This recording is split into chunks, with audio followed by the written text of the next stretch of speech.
नमस्कार मित्रांनो, ठरलं तर मग या मालिकेच्या आजच्या भागामध्ये मी तुम्हा सर्वांचे अगदी मनपूर्वक स्वागत करते. आजच्या भागामध्ये आपल्याला पाहायला मिळतं, आता सायली तिने केलेला बोर्ड अर्जुनला दाखवते. तर अर्जुन म्हणतो, हा बोर्ड तू तयार केलायस? तर सायली म्हणते, हो. रविराज सरांचा अपघात झाल्यापासूनचे प्रत्येक गोष्टी मी या बोर्डवर सगळे काही नोंद करून ठेवण्याचा प्रयत्न केला आहे. तर अर्जुन सायलीला म्हणतो, हे खरंच तू केलंयस? तर सायली म्हणते, हो. तुमच्यासोबत राहून एवढं तर शिकली आहे. अर्जुन म्हणतो, ग्रेट. मी सुद्धा मला काही गोष्टी आठवल्यात तर यावर नोट करण्याचा प्रयत्न करेन. पण ऑलरेडीच तू सगळ्या गोष्टी नोट करून ठेवल्याच आहेस. 22 वर्षापूर्वी झालेला अपघात, 22 वर्ष ॲक्सिडेंटचा केला गेलेला तपास, पर्सनल लेवलवर बरीच वर्ष काम करणारा इन्स्पेक्टर गायब. एवढंच काय, तर या सगळ्यात आपल्याला मिळालेला साक्षीदार म्हणजे बाबू, ज्याने हा अपघात घडवून आणला होता. त्यानंतर तन्वीचं परत येणं, तन्वीचा DNA प्रतिमा आत्यांशी मॅच होणं, महिपतचं आणि नागराज काकांचं असणारं मैत्रीचं नातं. एवढंच नाही तर प्रतिमा आत्यांची फेक मिळालेली बॉडी. आता मात्र अर्जुन तिथेच थांबतो. सायली म्हणते, काय झालंय? अर्जुन म्हणतो, हा पॉइंटर आपण विसरूनच गेलो होतो, प्रतिमा आत्यांची मिळालेली फेक बॉडी. तर आता अर्जुन त्या गोष्टीचा विचार करू लागतो. तर सायली म्हणते, पण हा प्रसंग मला अगदी बरोबर आठवतोय. जेव्हा प्रतिमा आत्यांची डेड बॉडी सापडली होती त्यावेळी रविराज काका ती डेड बॉडी प्रतिमा आत्यांची आहे हे मान्य करायला तयारच नव्हत्या. आणि म्हणूनच शेवटी प्रियाची आणि प्रतिमा आत्यांची DNA टेस्ट करण्यात आली आणि त्यांचे DNA मॅच झाले. तेव्हा कुठे रविराज काका ती बॉडी घ्यायला तयार झालेत. तर अर्जुन म्हणतो, ती जर डेड बॉडी प्रतिमा आत्याची नव्हतीच तर मग तन्वीचा आणि प्रतिमा आत्यांचा DNA मॅच तरी कसा झाला? आता मात्र सायली आणि अर्जुन या प्रश्नाचं उत्तर शोधत असतात. सायली अर्जुन विचार करू लागतात की हे नक्की काय घडलं असावं. तर दुसरीकडे पाहायला मिळतं, नागराज काका आता महिपत शिकरेंना ज्या ठिकाणी ठेवलेलं असतं त्या ठिकाणी आलेले असतात. आता नागराज काकांच्या मागावर एक माणूस असतो. तो लगेचच नागराज काका कुठे जात आहेत हे पाहतो आणि ज्यांनी हे काम सांगितलेलं असतं त्यांना फोन करतो. आता काम सांगणारी व्यक्ती म्हणजेच प्रिया असते. आता ती व्यक्ती प्रियाला फोन करते आणि म्हणते, काम झालं. प्रिया म्हणते, गुड. नागराज कुठे जात आहे हे पाहून ठेवलंयस ना तू? तर तो म्हणतो की हो, मी पाहिलं आहे आणि आत्ताच मी तुम्हाला लोकेशन पाठवत आहे. प्रिया म्हणते, तुझ्या कामाचे पैसे तुला लगेच मिळून जातील. असं म्हणत प्रिया फोन ठेवते आणि म्हणू लागते, नागोबा, आता तू कितीही लपण्याचा प्रयत्न केलास तरी सुद्धा तू माझ्या नजरेतून लपून राहू शकणार नाही आणि त्या महिपतलाही लपवू शकणार नाहीस. असं म्हणत आता प्रियाने शेवटी नागराज काका कुठे जातात याचा शोध घेतलेलाच असतो. तर दुसरीकडे नागराज काकांना मात्र यातलं काहीच माहीत नसतं. नागराज काका महिपत शिकरेंना भेटायला येतात आणि म्हणतात, महिपत, अरे उठ, तुझ्यासाठी सरप्राईज आणलाय, सरप्राईज. अरे उठून तरी बघ.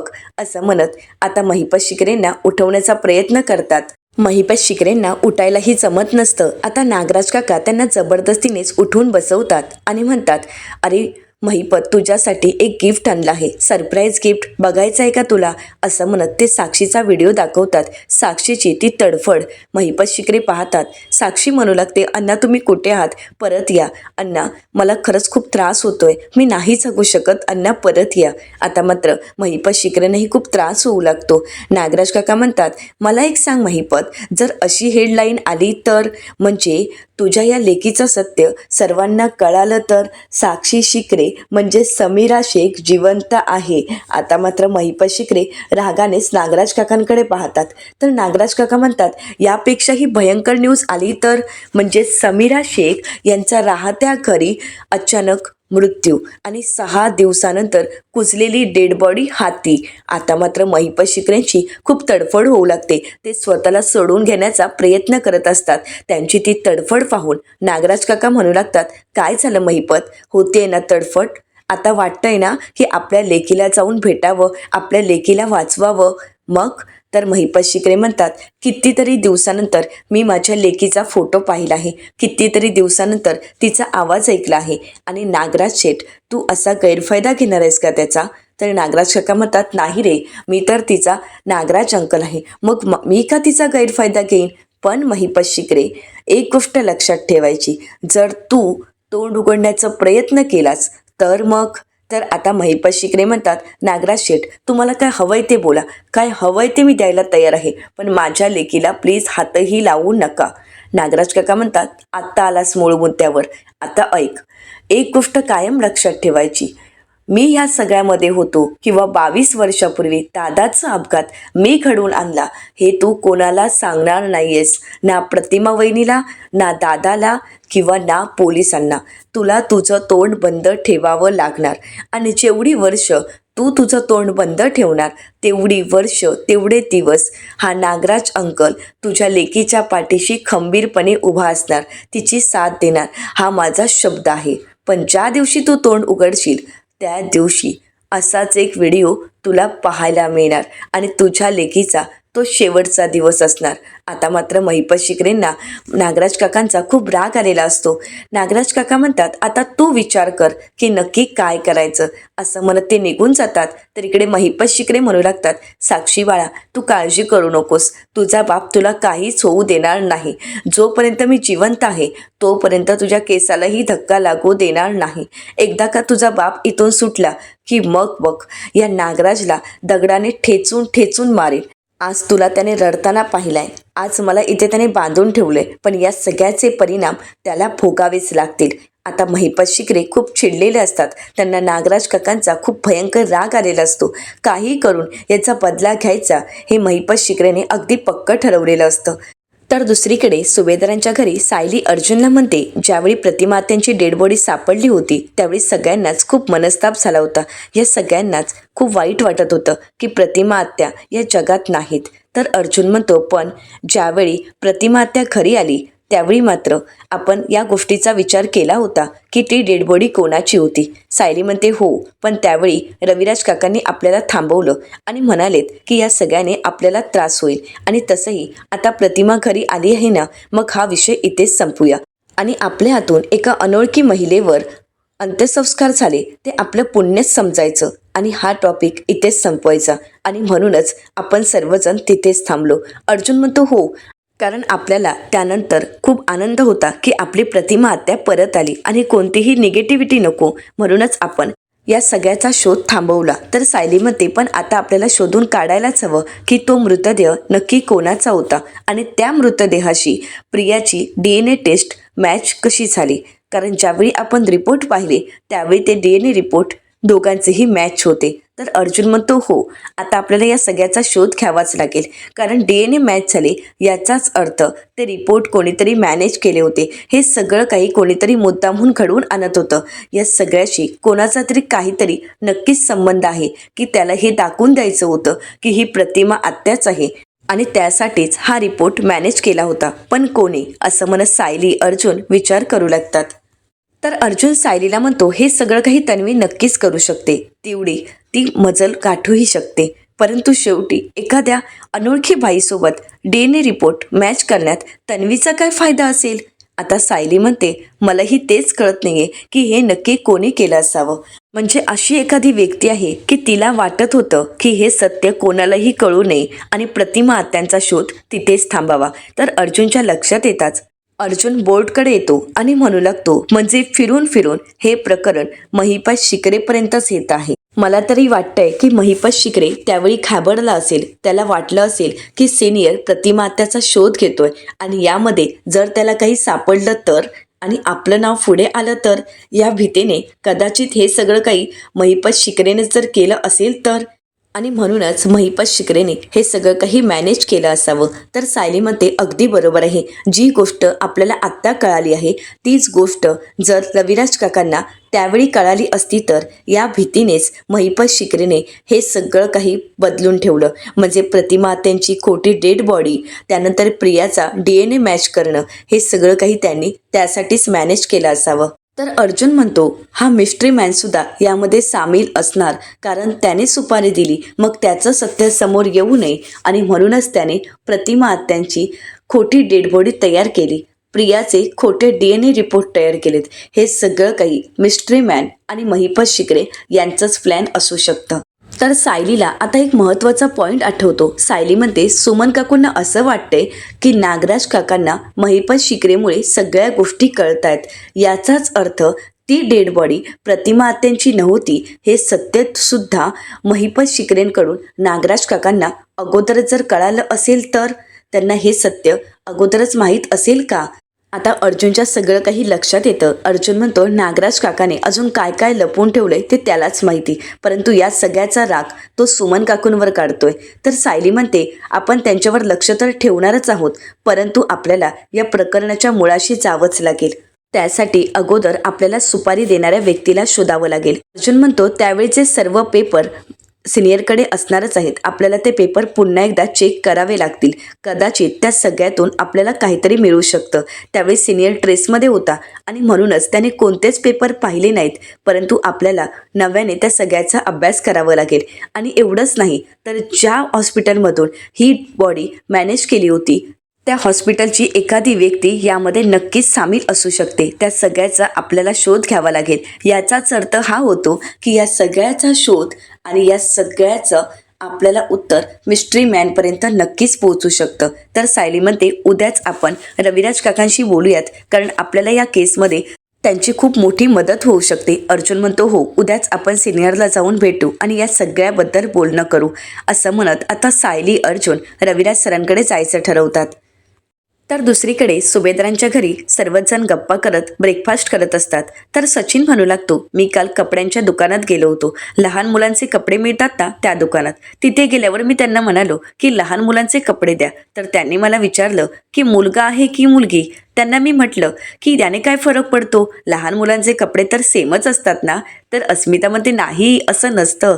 अरे मुलींचे जर कपडे घ्यायचे असतील तर त्याचा कलर हा पिंक कलर असतो आणि मुलाचे घ्यायचे असतील तर त्याचा कलर हा ब्ल्यू असतो.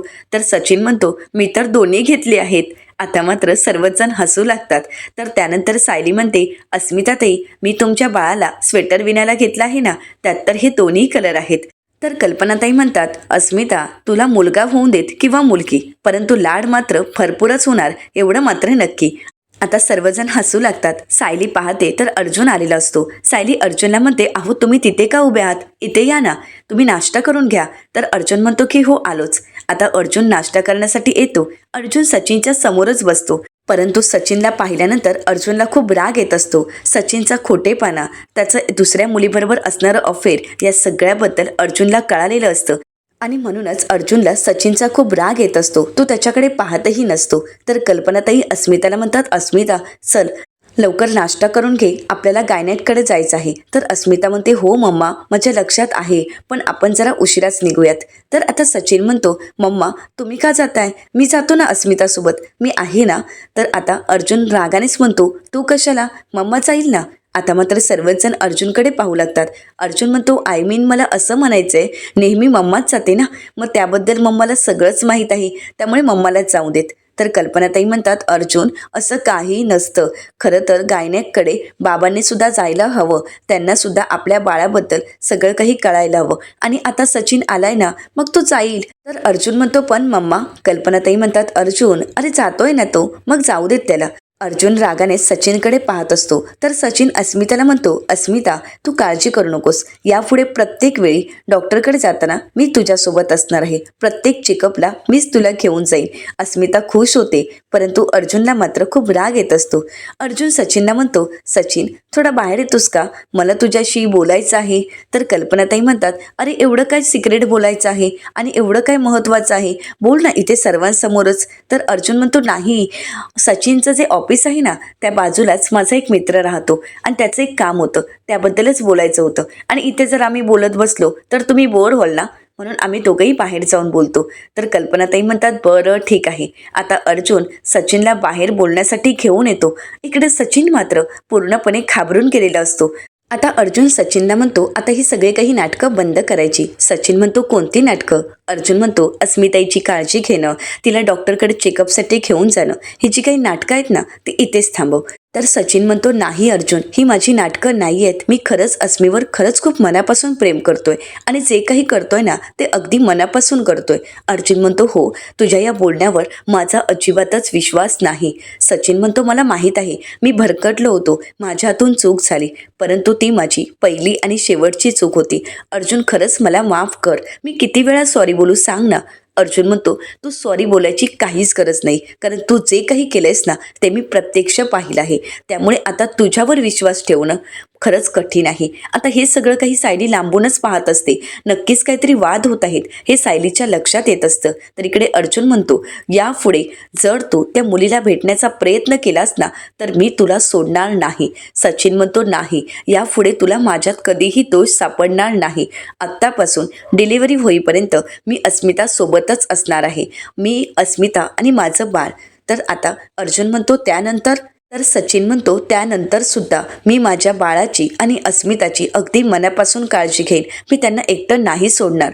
अर्जुन म्हणतो, तुझ्यामुळे, फक्त तुझ्यामुळे मला माझ्या घरच्यांशी खोटं बोलावं लागत आहे, माझ्या बायकोशी खोटं बोलावं लागत आहे. पण एक गोष्ट लक्षात ठेव, तुझ्यामुळे जर अस्मिताईला पुन्हा त्रास झाला किंवा तू जर तिला पुन्हा फसवण्याचा प्रयत्न केलास तर गाठ माझ्याशी आहे. मग मात्र मी तुला सोडणार नाही. मी तुझं सत्य घरच्यांना सांगेन. आताही वाटतंय की अस्मिताला सगळं जाऊन सांगावं, पण माझे हात बांधले गेलेले आहेत. तर सचिन म्हणतो, प्लीज अर्जुन, असं काहीही करू नकोस. अस्मिताची अवस्था खरंच खूप नाजूक आहे आणि या अवस्थेत तिला हे सहन होणार नाही. प्लीज अर्जुन, असं काही करू नकोस. अर्जुन म्हणतो, म्हणूनच तर मी गप्प आहे, पण यापुढे ही चूक चालणार नाही. सचिन म्हणतो, अर्जुन, मी तुला म्हणालो ना की मी भरकटलो होतो, पण आता मला कळालं आहे. त्यामुळे अर्जुन, मी अशी चूक नाही करणार आणि तुला तक्रारीला जागाही नाही ठेवणार. मी आत्तापासून शेवटपर्यंत अस्मिता सोबतच असेन. अस्मिताला कधीही धोका देणार नाही. अर्जुन म्हणतो, असंच व्हायला पाहिजे. यामध्ये जर काही बदल झाला तर मग तू आहेस आणि मी आहेस. असं म्हणत अर्जुनने चांगलीच सचिनला समज दिलेली असते. सचिनही पूर्णपणे घाबरून गेलेला असतो. तर दुसरीकडे पाहायला मिळतं, महिपत शिकरे शांत असतात. नागराज काका पुन्हा एकदा महिपत शिकरेंना भेटायला येतात आणि म्हणू लागतात, असा सुतासारखा सरळ राहा. मित्र आहेस ना, मग मित्रच राहा. उगाच शत्रू बनायला जाऊ नकोस. जर तू माझा मित्र असशील तर मी तुझी किंवा तुझ्या मुलीची साथ कधीही सोडणार नाही. मी माझी मैत्री कायम जपेन. तर आता महिपत शिकरे नागराज काकांना म्हणतात, हे कसं असतं ना, वादळापूर्वीची शांतता. वादळ यायच्या अगोदर असंच सगळं काही शांत असतं, पण वादळ आल्यानंतर तसंच वादळ आता नागराज शेठ तुमच्या आयुष्यात येणार आहे, ज्यामुळे तुमचं संपूर्ण आयुष्य उद्ध्वस्त होणार आहे. आता हे ऐकल्यानंतर नागराज काका पूर्णपणे घाबरून गेलेले असतात. तर दुसरीकडे ठरल्याप्रमाणे आता सायली रविराज सरांशी बोलण्यासाठी त्यांच्या घरी आलेली असते. आता रविराज सर सर्व फाईल पुन्हा एकदा ओपन करतात आणि सगळी स्टडी पुन्हा एकदा करू लागतात. नक्की तेव्हा काय घडलं होतं, कुठे नक्की पाणी मुरत आहे, या सगळ्यामागे कोण मास्टर माइंड असू शकतो, या सगळ्याचा शोध घ्यायला सुरुवात झालेली असते. आता रविराज सर सर्व फाईल पाहत असतात. तर अर्जुन रविराज सरांना म्हणतो, सिनियर, प्रतिमा आत्याची त्यावेळी डेड बॉडी सापडली होती आणि त्यानंतर आपण त्याविषयी काहीच बोललो नाही, परंतु आता त्याविषयी थोडं डिस्कस करावं म्हणूनच मी इथे आलो आहे. तर रविराज सर म्हणतात, जेव्हा तू मला फोन केलास आणि जेव्हा अंदाज दिलास त्याचवेळी मी हे सर्व पेपर पुन्हा एकदा वाचायला घेतले. खरं तर जेव्हा मी मृतदेह पाहिला तेव्हा मी एवढा सैरबैर झालो होतो की हे पेपर वाचावेत ही गोष्टही माझ्या लक्षात आली नाही. खरं तर हे पेपर तेव्हा मी वाचलेच नाहीत. तर प्रतिमा आत्या म्हणतात, मला तर यातलं काही माहीतही नाही आहे की नक्की काय घडलं होतं.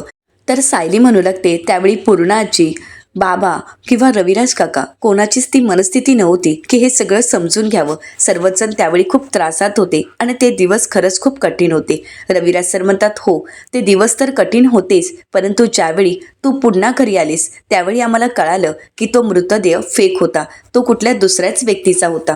तर अर्जुन म्हणतो, त्यावेळी आपण शोध घेतला नाही, परंतु आता आपल्याला शोध घ्यावाच लागेल की ती डेड बॉडी कोणाची होती. रविराज सर अर्जुनला म्हणतात, हे सर्व पेपर आहेत, यात पंचनामा आहे आणि हे सगळे काही हॉस्पिटलचे पेपर आहेत. असं म्हणत रविराज सर ती फाईल अर्जुनच्या ताब्यात देतात.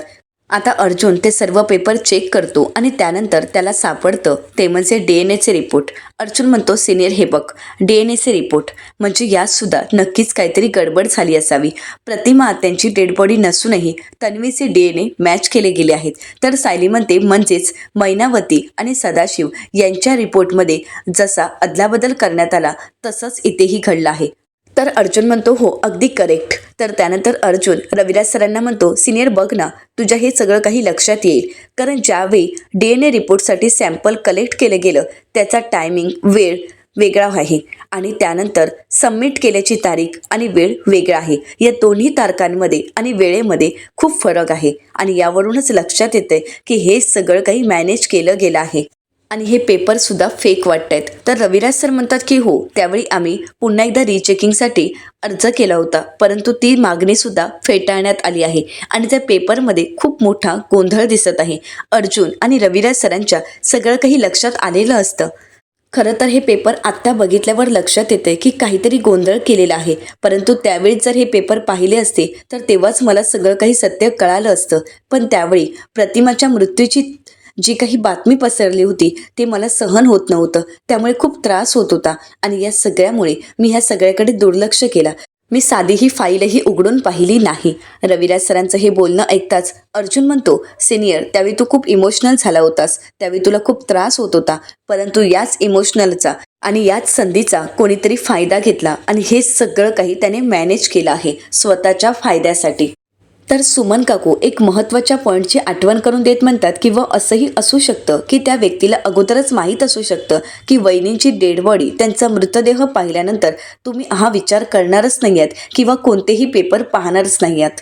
आता सर्वजण सुमन काकूंच्या बोलण्याचा विचार करत असतात. तर सायली म्हणते, जर ह्या पेपरमध्ये चुका आहेत तर त्या मुद्दामहून केल्या गेल्या नाही आहेत, तर त्या करून घेण्यात आल्या आहेत. तर अर्जुन म्हणतो, अगदी खरं आहे. मग आता हे सगळं काही कोणी केलं आहे याचा शोध आपल्याला घ्यायचा आहे. या सगळ्या मागे नक्की कोण आहे हे आपल्याला शोधावंच लागेल. आता सायली या गोष्टीचा विचार करू लागते. तर येणाऱ्या पुढील भागामध्ये आपल्याला पाहायला मिळतं अर्जुन सर्वांना म्हणतो की आत्तापर्यंत आपल्या हाती जे काही पुरावे लागले आहेत, जी काही माहिती सापडली आहे ती फक्त 50%च आहे. अजून आपल्याला बऱ्याच गोष्टींचा शोध घ्यायचा आहे आणि या सगळ्या गोष्टींचा शोध घ्यायचा असेल तर ज्या हॉस्पिटलमध्ये आपल्याला डेड बॉडी देण्यात आली तिथूनच सुरुवात करावी लागेल. तिथूनच आपल्याला सगळ्या सत्याचा शोध घ्यायला हवा, कारण ती डेड बॉडी ज्या हॉस्पिटलमध्ये मॅनेज केली गेली तिथे आपल्याला काही गोष्टींचा उलगडा नक्कीच होऊ शकतो. तर दुसरीकडे पाहायला मिळतं सायली विचारात असते. सुमन काकू सायलीला विचारतात, सायली अगं काय झालंय, कसला विचार करतेस? सायली म्हणते, सुमन काकू मला तुमची मदत हवी होती. सुमन काकू म्हणतात, सांग ना सायली, मी काय मदत करू, बोल, मी कोणतीही मदत करायला तयार आहे. सायली म्हणते, सुमन काकू तुम्ही नागराज काकांवर लक्ष ठेवाल का? म्हणजे त्यांना कोणाचे फोन येतात, ते कोणाला भेटायला जातात, कोणाला काय मेसेज करतात आणि ते केव्हा आणि कशासाठी बाहेर जातात, ह्या सगळ्याचा तुम्ही शोध घ्याल का? तुम्ही नागराज काकांवर लक्ष ठेवाल का? आता मात्र सुमन काकू शांतच होतात. आता सायलीला मदत करण्यासाठी सुमन काकू तयार होतील का? तर दुसरीकडे हॉस्पिटलला गेल्यानंतर सर्व सत्यांचा उलगडा होईल का, हे पाहणं अतिशय रंजक ठरणार आहे. मित्रांनो, अशाच मालिकांचे नवनवीन अपडेट पाहण्यासाठी चॅनलला नक्कीच सबस्क्राईब करा. आजचा हा व्हिडिओ तुम्हाला कसा वाटला हे कमेंट करून नक्कीच कळवा आणि आजचा हा व्हिडिओ आवडला असेल तर व्हिडिओला लाईक करायलाही विसरू नका. व्हिडिओ पाहिल्याबद्दल तुम्हा सर्वांचे अगदी मनपूर्वक धन्यवाद.